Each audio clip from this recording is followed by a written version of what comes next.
So why exactly did New York City Mayor Eric Adams drop out of the race for re-election? He had raised a bunch of money, more than his two leading challengers, Zohran Mamdani and former Governor Andrew Cuomo.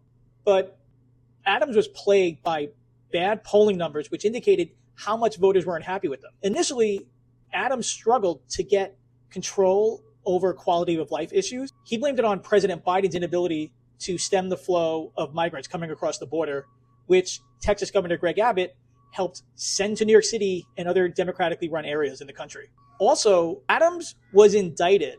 Now, the charges were dropped under Donald Trump's administration, but that only fueled Democrats' anger at the idea that a Democrat leading their city was somehow working with and benefiting from a relationship with Donald Trump.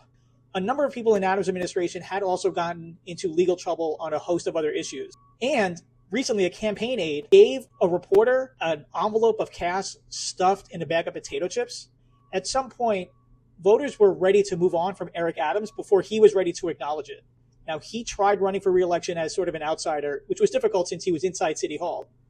But over the course of one term, Adams went from describing himself as a Joe Biden Democrat to being someone aligned or perceived to be aligned with Donald Trump, who was deeply unpopular in New York City. Quality of life issues, scandal after scandal, an indictment, a relationship with Donald Trump, a lot of that was just too much for Democratic voters, especially when they had other options, including Mamdani, 31 years old, who ran as a sunny, happy warrior, promising a lot of change, and Andrew Cuomo, a governor who people remember, and despite some differences on a number of issues, thought that he was able to lead government in a competent way. With those alternatives, Adams did not have very many places to go. What do you think Adams should do next?